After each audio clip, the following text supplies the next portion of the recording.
Assalamualaikum warahmatullahi wabarakatuh. Selamat jumpa kembali sahabat-sahabat viewer dan subscriber channel Titah Misteri. Kali ini kami akan membawakan sebuah kisah misteri dengan judul Tragedi Santet dan Pesugihan. Selamat mengikuti.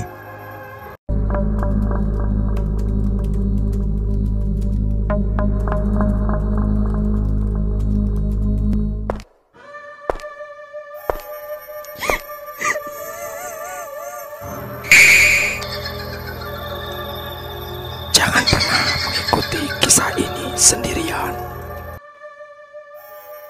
Terlalu banyak misteri dalam kehidupan ini. Bahkan dalam kehidupan dan kematian sendiri pun seringkali tersimpan misteri yang terlalu sulit untuk diurai. Jawa Tengah 1982. Tak ada yang menyangka putaran kehidupan bisa jadi begitu tajam dan kejam. Dadang menjadi saksi semua lika-liku tajam kehidupan Surya, sahabatnya. Sejak kedua orang tuanya meninggal, Surya memang menjadikan Dadang satu-satunya tempat curhat. Apalagi kedua kakaknya yang tinggal di Bandung dan Tasikmalaya sudah punya kehidupan masing-masing dan jarang berkomunikasi dengannya. Surya mengaku merasa sering hidup sendiri. Hanya Dadanglah yang bisa menjadi orang untuk menumpahkan semua permasalahan dalam hidupnya.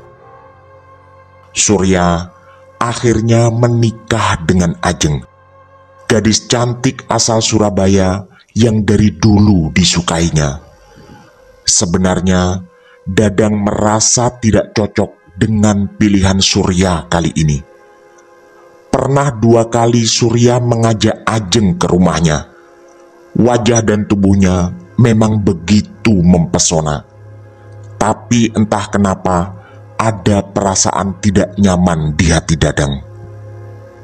Salah satunya karena Ajeng dari awal terlihat kurang terlalu menghargai Surya.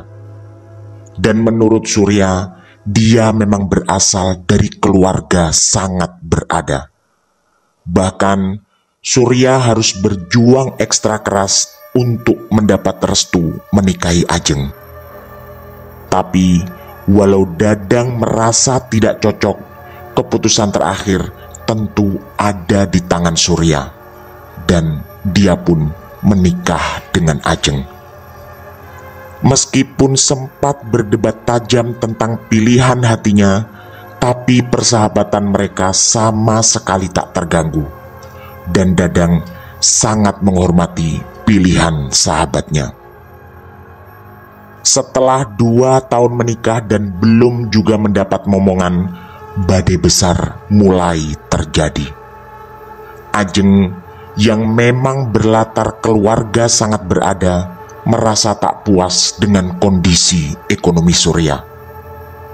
Sebenarnya usaha toko pakaian mereka berjalan normal, tapi Ajeng selalu merasa tidak cukup.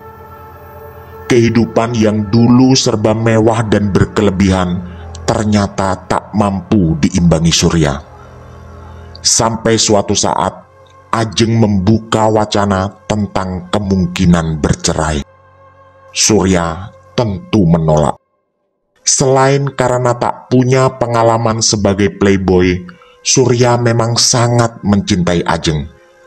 Bahkan seingat Dadang, tidak ada wanita lain yang pernah dipacari Surya. Dadang sangat tahu karena untuk urusan pribadi sekalipun, tak ada yang disembunyikan Surya darinya. Pendek kata, Ajeng adalah cinta pertama Surya dan tentu diharapkan juga akan menjadi yang terakhir dalam perjalanan kehidupan asmaranya.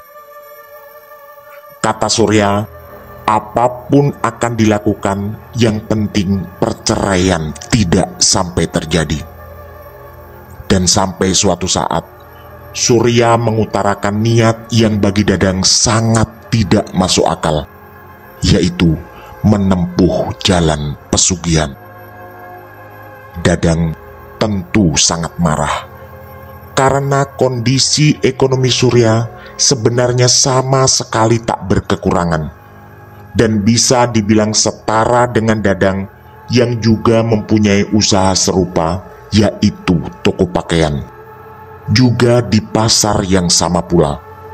Hanya saja untuk hidup serba berkelebihan seperti yang dituntut Ajeng, memang kehidupan seperti itu jauh dari kata cukup.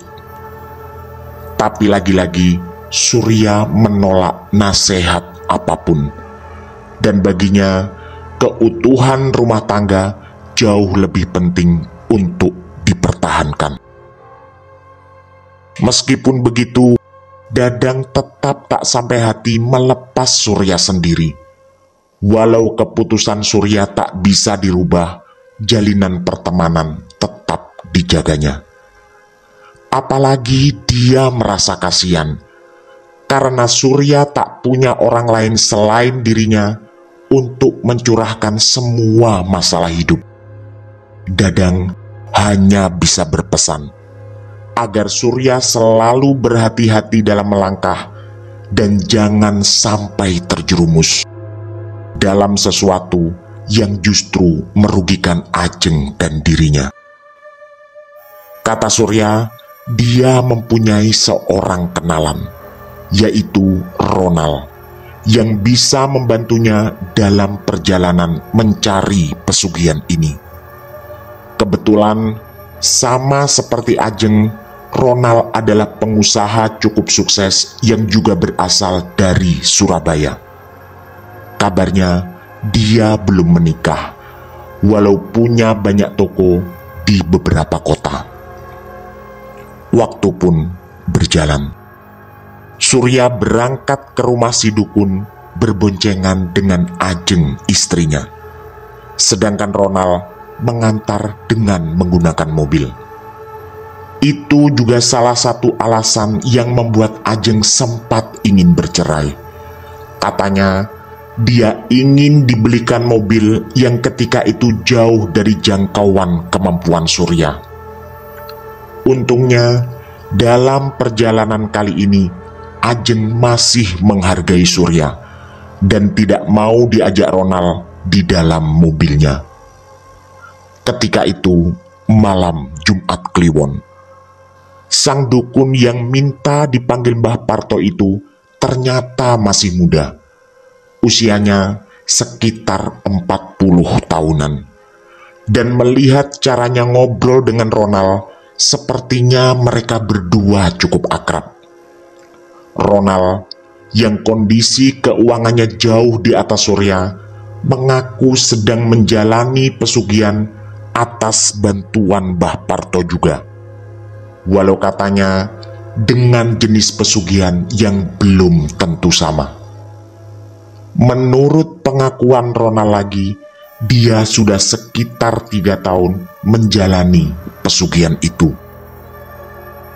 Ini sangat aman, Sur. Begitu bisik Ronald di telinga Surya. Awalnya, Mbah Parto mengatakan bahwa menurut penerawangan gaibnya, Ajenglah yang lebih serius mencari pesugihan. Tentu Surya mengiyakan hal itu, karena andai saja Ajeng tak meminta macam-macam, dia tak pernah terfikir untuk menempuh jalan aneh ini. Dan dengan alasan itulah, kata Mbah Parto, Ajeng yang nanti lebih banyak dilibatkan dalam ritual. Walau Surya juga dimandikan kembang dan nantinya disuruh menunggu dan semacam bersemedi di ruangan yang lain. Singkat cerita, setelah acara awal standar yaitu bakar kemenyan, Surya dan Ajeng dimandikan kembang di sumur belakang. Lalu Ajeng disuruh masuk ke kamar yang terletak di ujung paling belakang, sedangkan Surya disuruh masuk di kamar sebelahnya. Sesaat sebelum masuk ke dalam kamar, Mbah Parto memberi briefing singkat. Baik Surya maupun Ajeng diminta tetap konsentrasi walau melihat atau mendengar apapun. Karena semua yang terjadi dalam proses ritual adalah sesuatu yang tidak terjadi di alam nyata. Surya mulai merinding. Berhubungan dengan alam lain benar-benar hal aneh baru dalam hidupnya. Mbah Parto lalu menjelaskan kembali, seperti di awal kedatangan mereka tadi, bahwa pesugihan jenis ini sama sekali tidak menuntut tumbal nyawa. Hanya saja kelak ketika sudah merasakan ada hasil, mereka berdua disuruh membeli seekor kambing jantan dan dibawa ke rumah Mbah Parto untuk dagingnya disumbangkan pada orang-orang sekitar. Kata Mbah Parto, walaupun jalan ini terdengar aneh, tapi mereka tetap harus menjadi orang yang dermawan. Dengan sangat yakin, Surya pun mengangguk setuju. Dia mulai berharap jalan ini akan membuahkan hasil dan kondisi keuangannya akan melonjak demi mempertahankan rumah tangganya. Walau jujur, ada ketakutan yang dirasakan Surya. Suasana kamar yang hampir gelap gulita membuat kali ini memang terasa seperti sebuah perjalanan menuju alam lain. Penerangan hanya mengandalkan dari pendar sinar rembulan yang menyelinap di antara celah-celah jendela kamar itu. Lalu, seperti yang tadi disampaikan Mbah Parto, dia harus duduk bersila di atas tikar yang terhampar di sana. Ruangan yang sebenarnya cukup bersih tak mampu mengurangi rasa takut Surya. Instruksi yang lain adalah jangan merubah posisi bersila dan jangan keluar kamar sebelum ada pemberitahuan dari Mbah Parto. Sebenarnya Surya merasa konyol. Tak pernah terlintas di pikirannya bahwa dia akan berhadapan dengan hal yang tidak masuk logika seperti ini. Andai bukan karena Ajeng, dia tak akan menjadi orang sebodoh ini. Tapi lagi-lagi keputusan telah diambil, dan membayangkan hidup tanpa Ajeng dirasakannya sebagai kekonyolan yang jauh lebih besar. Kemudian di tengah semua suasana aneh itu, telinganya menangkap sesuatu.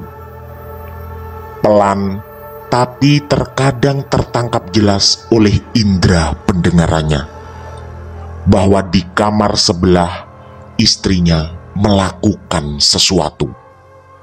Sepertinya Ajeng tidak sedang sendiri. Beberapa kali helaan nafas Ajeng cukup jelas terdengar, dan di telinga Surya, Ajeng sedang tenggelam dalam sebuah kenikmatan. Tapi Surya tak berani menduga terlalu jauh. Apalagi Mbah Parto tadi berpesan, dia sama sekali tak boleh merubah posisi duduk dan tak boleh pula keluar kamar sebelum semua dinyatakan selesai, apapun yang terjadi. Surya menahan kemarahan. Ada rasa cemburu terselip kuat dalam amarahnya. Entah berapa kali terdengar suara yang mirip, yaitu desah istrinya yang sungguh-sungguh mengganggu dan menimbulkan rasa cemburu. Bersamaan dengan itu, aroma bunga melati juga tercium sangat menyengat. Suasana yang sunyi harus dihadapi Surya, tapi ini adalah bagian dari perjuangan. Lagi-lagi demi keutuhan rumah tangganya. Sekitar setengah jam berjuang dengan itu semua, terdengar pintu kamar sebelah dibuka. Tak lama kemudian, terdengar suara gemericik air dari arah kamar mandi. Lalu, sekitar 2 atau 3 menit berikutnya, Mbah Parto mengetuk pintu kamar Surya, sambil mengatakan bahwa ritual telah selesai. Setelah itu, Surya juga digandeng Mbah Parto menuju kamar mandi untuk sekali lagi menjalani proses mandi kembang. Kata Mbah Parto, ini adalah mandi kembang penutup. Agar semua ritual panjang yang dari tadi dilakukan tidak menjadi sia-sia. Surya tentu menyetujui dan tak punya pilihan lain. Dalam situasi seperti ini, pemegang kekuasaan tentu adalah Mbah Parto. Begitu kembali ke ruang tamu, ada beberapa pesan penting yang disampaikan si dukun. Pertama, baik Surya maupun Ajeng dilarang saling bertanya tentang apa yang mereka dengar atau yang mereka lihat selama ritual di kamar tadi. Karena sekali lagi, banyak hal yang terjadi di luar alam manusia. Jika itu sampai dilanggar, kemungkinan semua ini akan gagal. Intinya, biarlah semua tenggelam dalam ingatan masing-masing. Kedua, Mbah Parto mengulangi pesan untuk membeli seekor kambing jantan. Kelak, ketika jalan ini sudah membuahkan hasil, itu juga tak boleh dilanggar, karena tujuannya agar kekayaan yang kelak didapat tidak akan lenyap. Dan ketiga, jika ini dirasa gagal, mereka bisa datang lagi untuk mencoba kesempatan kedua di malam Jumat Kliwon berikutnya.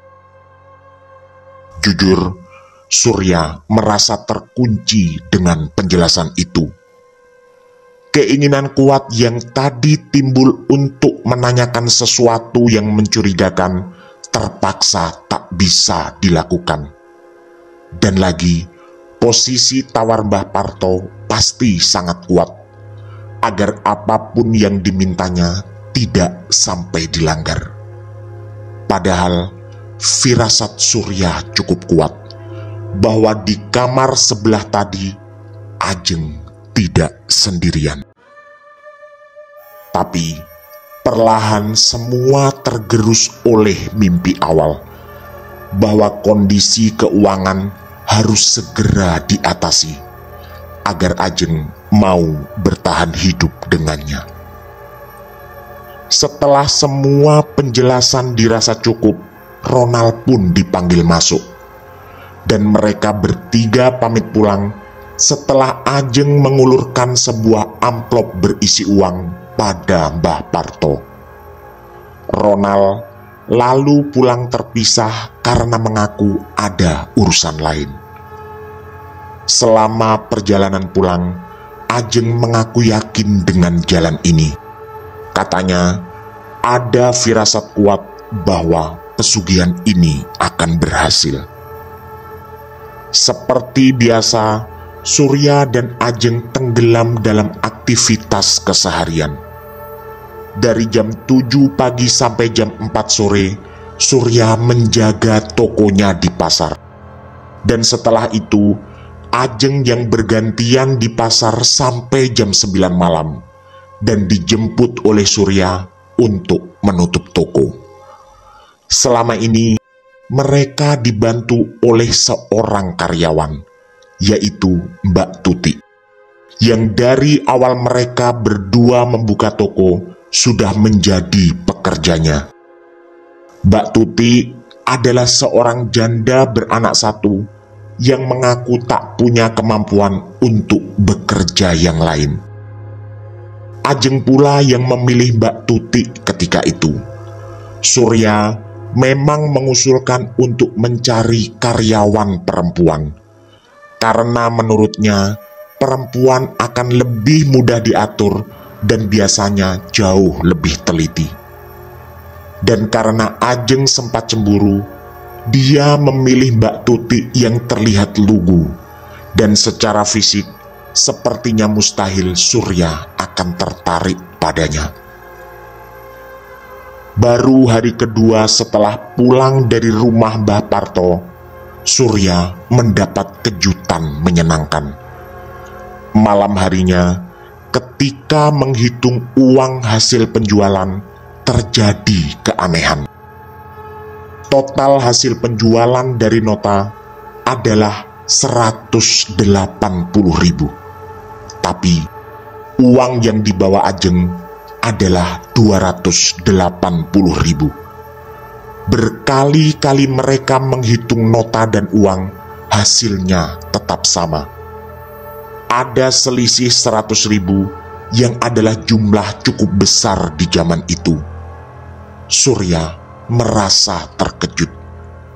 Dan lebih terkejut lagi ketika keesokan harinya hal itu terjadi kembali. Bahkan dengan selisih yang lebih besar, yaitu 140.000. Kejadian itu terulang setiap hari, dengan selisih uang yang berbeda-beda. Hanya dalam seminggu saja, mereka mendapat kelebihan hampir 1 juta rupiah. Sepertinya pesugihan ini benar-benar berhasil. Dan Surya perlahan mulai percaya. Walau semuanya terlihat konyol dan tidak masuk akal, tapi bukti sudah datang dengan jelas. Angan Surya pun melambung, dan keyakinannya makin kuat bahwa keuangan akan segera melejit. Dan itu cukup untuk mempertahankan Ajeng yang memang sedari awal menuntut Surya untuk hidup serba bergelimang harta. Dalam waktu tak lama lagi, mobil seharusnya bisa dengan mudah terbeli. Semoga dengan ini Ajeng tak akan pernah lagi membuka wacana tentang perceraian. Dadang duduk termenung hari itu. Ada rasa kasihan yang luar biasa pada Surya sahabatnya. Memang sejak 3 minggu lalu pamit berangkat ke rumah dukun, Surya sering bercerita bahwa kondisi keuangannya jauh membaik. Dia juga menceritakan bahwa setiap hari mendapat kelebihan uang secara ajaib. Bahkan rencana membeli mobil pun diutarakan pada Dadang. Surya juga sempat menawarkan Dadang untuk menempuh jalan serupa, yang tentu saja ditolak mentah-mentah. Dadang juga mengatakan bahwa kehidupannya saat ini sudah lebih dari cukup, dan dia merasa tak dituntut oleh siapapun untuk menjadi kaya raya. Tapi sejujurnya Dadang menyimpan sebuah dugaan lain. Beberapa kali dia memergoki Ronald masuk ke toko pakaian Ajeng sekitar jam 7 malam. Dan anehnya, dia baru kelihatan keluar sekitar 1 jam kemudian. Karena kebetulan toko Dadang tidak terlalu jauh, dia bisa mengamati setiap orang yang keluar masuk ke toko milik Surya dan Ajeng. Jika memang benar semua yang diceritakan secara rinci oleh Surya, bisa jadi Ronald ada di balik ini. Dan mungkin pula semua rangkaian ritual pesugihan sebenarnya hanyalah akal-akalan dari Ronald. Tidak menutup kemungkinan si dukun yang diceritakan Surya sudah bekerja sama secara rahasia dengan Ronald. Apalagi Sejak dulu Dadang menyimpan kecurigaan bahwa Ronald memang menyukai Ajeng yang sangat cantik dan menawan. Dan tentu tak sedikit laki-laki yang juga mengidamkannya. Bahkan jujur, andai bukan karena sudah beristri, sebagai seorang laki-laki normal, Dadang pun tertarik melihat Ajeng yang secara fisik jauh lebih cantik dan seksi dibanding istrinya.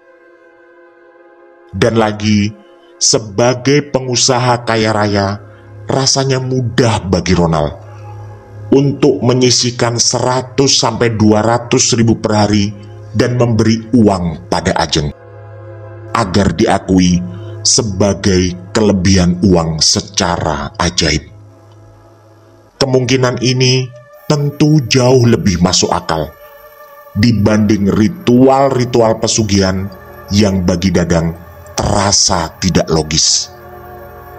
Tapi sebagai sahabat, Dadang tak ingin membagi keresahan hatinya. Rasanya kasihan membayangkan betapa hancurnya Surya jika dia mengetahui penjelasan rasional tentang ini semua. Selain itu, bukti perselingkuhan yang benar-benar kuat juga belum ada.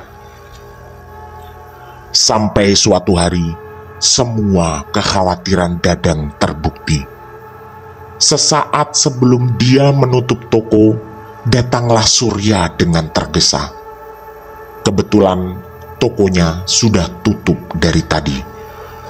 Dengan menangis dan penuh amarah, Surya menceritakan sesuatu yang sangat mengejutkan, bahwa Ajeng memang selingkuh dengan Ronald. Hal itu diketahui dari Mbak Tuti. Awalnya, sekitar jam 5 sore, Mbak Tuti mengaku pamit pulang sebentar dari toko.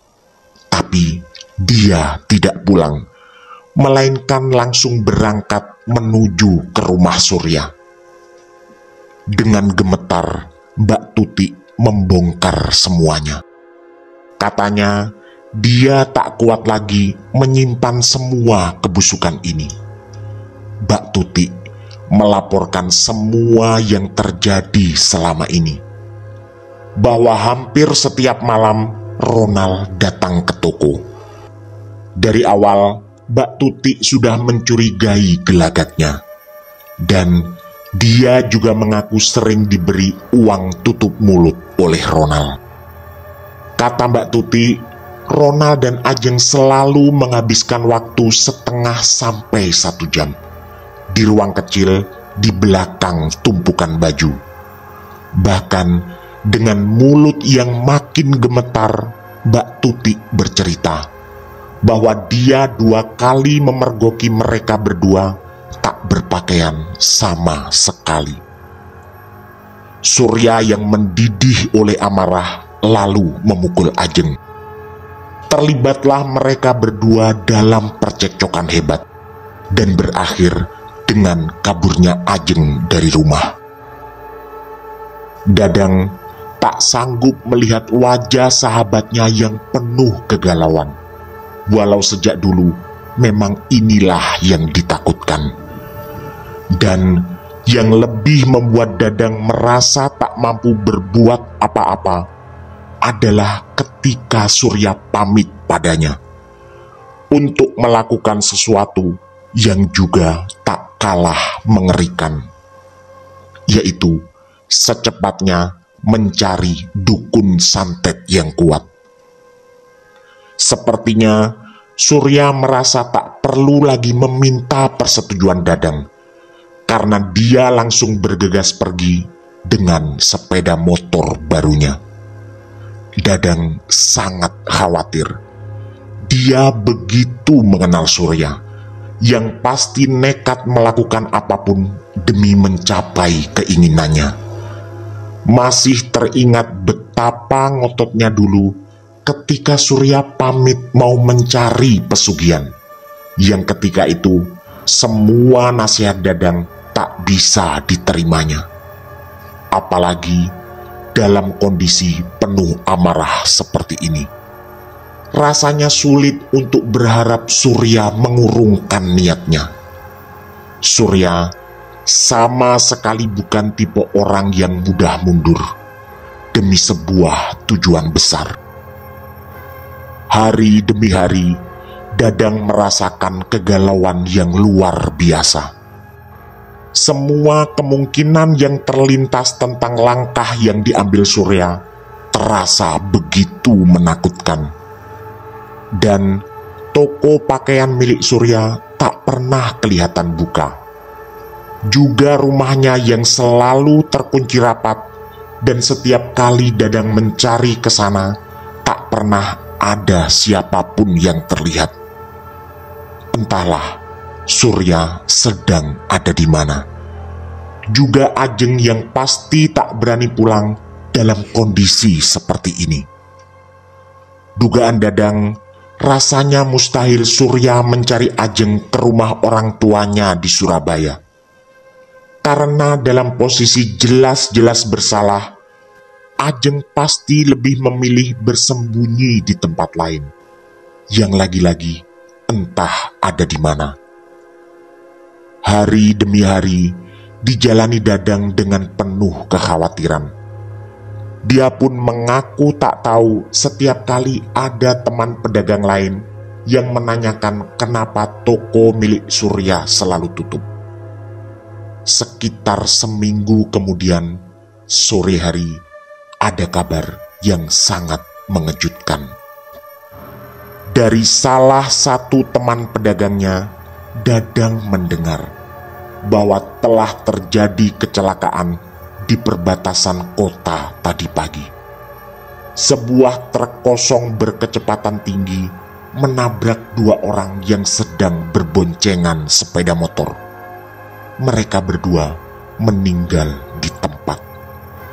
Dan mereka berdua adalah Ronald dan Ajeng. Jantung Dadang bergetar hebat mendengar ini. Masih teringat jelas ketika minggu lalu Surya pamit padanya untuk mencari dukun santet. Entah apa reaksi Surya jika mendengar kabar ini.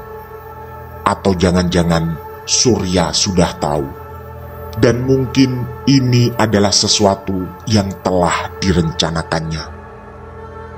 Rencana Dadang untuk melihat kondisi jenazah Ajeng akhirnya dibatalkan, karena menurut temannya, jenazah kedua korban telah diambil oleh pihak keluarga.